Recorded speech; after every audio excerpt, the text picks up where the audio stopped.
안녕하십니까, 봉신남입니다. 저는 제피 1000주를 목표로 요새 제피에 꾸준하게 적립식 투자를 하고 있습니다. 제가 제피 1000주를 23년 목표로 설정한 이유는 7에서 8%에 해당하는 고배당을 지급하기 때문입니다. 아마 이 영상을 시청하시는 대부분의 분들도 같은 이유로 제피를 매수하고 계실 겁니다. 저는 이 고배당의 구조가 궁금하여 JP모건 홈페이지에서 찾아보았고, JP모건 홈페이지에서 찾은 자료를 바탕으로 오늘 영상을 제작하였습니다. 우선은 23년도 2월 4일에 발간된 JPA 사업 설명서와 22년도 연간 보고서를 기반으로 하여 자료를 준비하였습니다.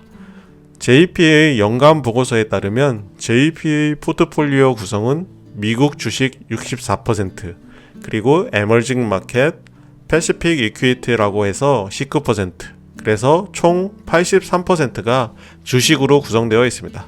그리고 17%가 바로 ELN입니다. JP모건의 포트폴리오 매니저는 자체 스크린과 전략을 가지고 S&P 500 내에서 저평가된 종목을 매수합니다. 그래서 매달 발생하는 인덱스 펀드를 추종하는 SPY의 배당금과 비교를 하면 배당금 1에서 2%는 쉽게 이해가 갑니다. 하지만 고배당의 핵심이 되는 5에서 8%에 달하는 프리미엄은 어떻게 만들어지는지 쉽게 이해하기 힘듭니다.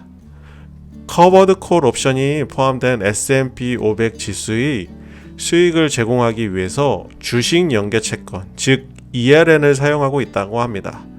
이퀴티 링키드 노트 주가 연계 채권입니다. 그래서 23년도에 JPA 사업 설명서를 한번 확인해 보았습니다. 설명서에서 발췌한 내용은 모두 글자 바탕을 파란색으로 하였습니다. 설명서에 따르면 JPA 투자 목적은 시세 차익 전망을 유지하면서 경상 수익을 추구하는 것이라고 설명되어 있습니다. 즉, 펀드의 기본 벤치마크인 S&P 500에 포함된 주식으로 구성된 적극적으로 관리되는 지분증권 포트폴리오를 만들고 주식 연결 채권 ELN과 S&P 500 지수에 노출된 콜옵션을 판매합니다. 결과적으로 펀드는 투자자에게 S&P 500 지수와 관련된 수익이 대부분을 추종하는 성과를 제공하는 동시에 투자자에게 S&P 500 지수보다 낮은 변동성을 노출하고 증분 수익을 제공하도록 설계되어 있다는 것입니다. 제피는 S&P 500 지수보다 낮은 변동성 수준을 추구합니다. 수익 창출을 위해 제피는 순자산의 최대 20%를 ELN에 투자할 수 있습니다. ELN은 은행, 브로커, 딜러 또는 계열사를 포함하여 상대방이 발행하고 ELN 내의 기본 상품과 연결된 수익을 제공하도록 설계된 노트로 구성됩니다. 제피가 투자하는 ELN은 S&P 500 지수의 경제적 특성과 콜 옵션을 하나의 노트 형태로 결합하도록 특별히 고안된 파생 상품으로 거래소에서는 거래되지 않습니다. 바로 이렇게 사업 설명서에서 이런 식으로 설명이 되어 있습니다. 물론 이 내용이 단번에 이해가 되지는 않을 겁니다. 하지만 ELN의 조건이나 구조는 발행 주체와 거래 기업에 대한 거래이기 때문에 일반 투자자는 알 수 없는 구조라는 것입니다. 그래서 저는 조금 더 이 ELN에 대해서 좀 찾아보고 이 고배당의 구조를 알아보기 위해서 22년도 3월 31일 분기 보고서를 한번 찾아보았습니다. 여기에서는 바로 ELN의 비율이 13.8%의 비율로 보이고 있고 22년 9월 30일 분기 보고서에서는 ELN의 비율이 16.7%입니다. 그리고 현재 제가 JP모건 홈페이지에서 100개의 홀딩스를 찾아보고 거기에서 ELN의 비율만 확인해 본 결과 14.2%의 현재 ELN 보유 비율을 보이는 것으로 확인을 하였습니다.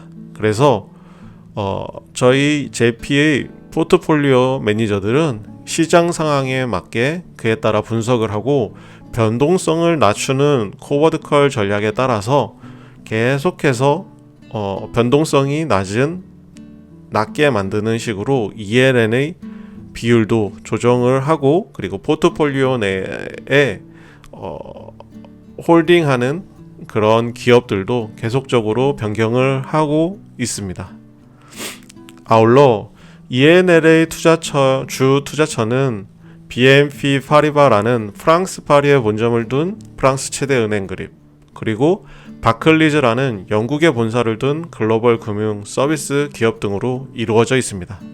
그렇기 때문에 기업과 기업과의 거래에 기반을 한 ELN의 프리미엄 전략은 전적으로 JP모건의 포트폴리오 매니저의 능력이라고 생각합니다. 하지만 오랜 경험과 데이터를 통해서 포트폴리오를 구성하고 있기 때문에 지금까지 고배당이 가능하다고 생각을 합니다.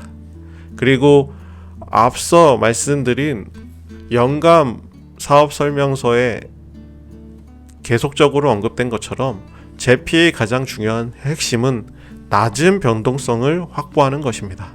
낮은 변동성이라는 말이 이 프리미엄을 이해하는데 굉장히 중요한 말입니다. 제가 그 이유를 설명드리기 전에 JP모건 홈페이지에서 전체 종목을 다운받아서 SPX라고 표시된 항목들이 있습니다. 이 SPX가 바로 ELN 종목을 표시하는 것입니다. 그리고 그 항목 옆에는 쿠폰과 스트라이크 프라이스라는 항목이 또 따로 있습니다. 그래서 저는 이 두 단어를 기반으로 발생할 수 있는 시나리오 3가지를 설명을 드리겠습니다. 우선은 단어의 의미를 알고 있어야 합니다. 쿠폰은 만기까지 지급되는 액문가의 백분율로 표시되는 채권에 지급되는 연간 이자율입니다. 여기서는 쉬운 설명을 위해 매달 5% 발행하는 것으로 가정합니다. 스팟은 현물 가격입니다. 계약 당시의 현물의 가치입니다. 여기서는 100으로 가정을 합니다. 스트라이크 프라이스는 행사 가격입니다. 옵션 거래에서 기초 자선을 계약에 따라 처분할 때 적용되는 가격입니다. 여기서는 90으로 가정합니다. 너그아웃 옵션은 기본 자선의 특정 가격 수준에 도달하면 가치 없이 만료되도록 하는 옵션입니다. 여기서는 110으로 설정했습니다. 그래서 이 기본적인 단어에 대한 이해를 가지고 3가지 시나리오를 설명드리겠습니다. 우선은 최고의 시나리오는 앞서 계속 말씀드렸듯이 낮은 변동성, 즉 스트라이크 프라이스와 너그아웃 프라이스에서만 주가가 움직이는 경우입니다. 이 경우에는 변동성이 작습니다. 이렇게 된다면은 아래 보시는 것처럼 만기가 되면 원금 100%를 받고 또 총 쿠폰 연간 이자율 5%에 대해서 4번을 받아서 총 20%의 프리미엄 수익이 발생하게 됩니다. 그런 이유 때문에 낮은 변동성은 최대한 포트폴리오를 구성을 하고 제피가 이런 낮은 변동성으로 프리미엄의 수익을 극대화하려고 하는 겁니다. 이 경우에는 ELN 투자 기업은 행사가 90의 권리가 있기 때문에 낮은 변동성 내에서 만기 시의 주가에 따라서 90보다 높다면 투자 기업은 손실을 만회하기 위해서 권리를 행사하게 될 것입니다. 권리를 행사하면 100의 가치를 투자 기업에 90에 주어야 하니 최대 11%의 손실이 받게 됩니다. 하지만 행사가보다 낮다면 ELN에 투자한 기업은 권리를 포기하게 됩니다. 그래서 최종 제피의 프리미엄 수익은 20%에서 만기시 주가에 따라 프리미엄이 작아질 수도 있습니다. 가격이 낮아지면 좋다는 것이 바로 이 ELN에 투자한 기업이 권리를 포기하여 프리미엄 수익을 극대화할 수 있기 때문입니다. 하지만 그 하락의 정도는 행사가 근처일 경우로 제한이 됩니다. 이번에는 두 번째 시나리오입니다. 지정된 스트라이크 프라이스 90%를 하회하는 경우 20일 정도가 발생을 하게 되었다고 가정을 하였습니다. 30일 중에 20일이 스트라이크 프라이스를 하회했기 때문에 그에 따라서 30일에서 20일을 제외한 10일을 30일로 나누고 거기에 쿠폰 프리미엄 5%를 곱하게 되면은 이런 경우 약 한 달에 1.67%를 지급받습니다.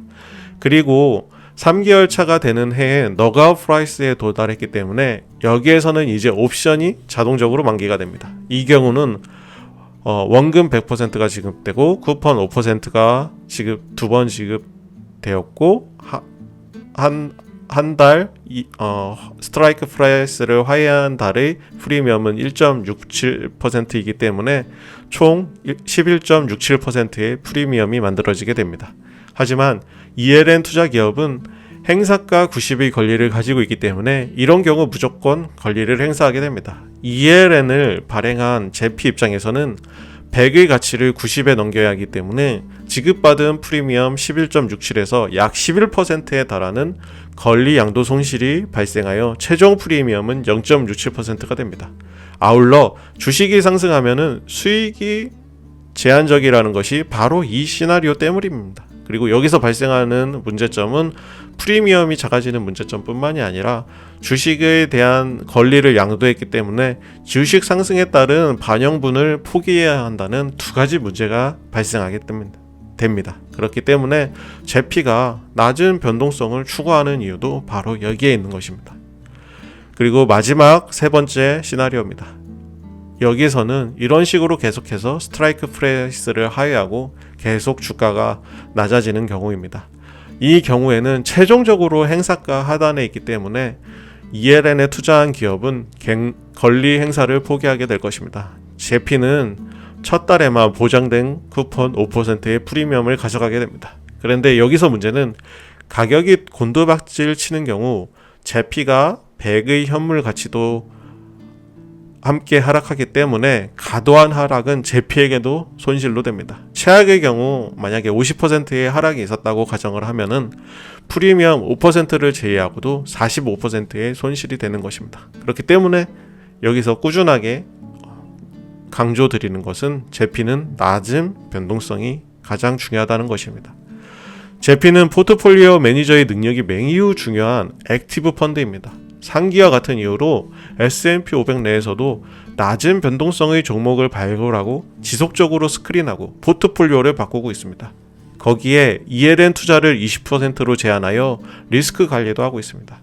저는 최대한 간단한 조건으로 이해를 돕기 위해서 설명을 드렸지만 실질적으로 ENL의 구성은 앞서 말씀드린 것보다 더욱 복잡하고 수많은 백데이터와 금융공학을 기반으로 일정 프리미엄을 만들어내게 지속 배당 가능한 성과를 만들어내게 그렇게 구조화되어 있습니다. 그렇기 때문에 제피는 상장 이후에 계속적으로 저는 좋은 성과를 내고 있다고 생각을 합니다. 아직은 제피의 역사가 짧다고 걱정들을 많이 하시지만 저는 어떤 경우도 내가 원하는 모든 조건을 충족하는 주식은 없다고 생각을 합니다. 높은 변동성에는 그만큼 높은 위험에 따른 높은 수익 혹은 손해가 발생할 수 있고 낮은 변동성에는 그만큼 적은 위험, 그에 따른 적은 손해가 발생할 수 있다고 생각을 합니다. 저희 1차 목표는 꾸준한 현금 흐름을 만드는 것이기 때문에 1차 목표로 제피 1000주를 목표로 하고 있습니다. 그 목표에 걸맞게 올해 저는 제피에 대해서 많이 공부를 하려고 합니다. 그래서 공부한 내용은 또 제가 정리가 되는 대로 여러분들과 공유할 수 하도록 하겠습니다. 이 영상이 조금이나마 도움이 되셨다면 좋아요와 구독 부탁드립니다. 감사합니다.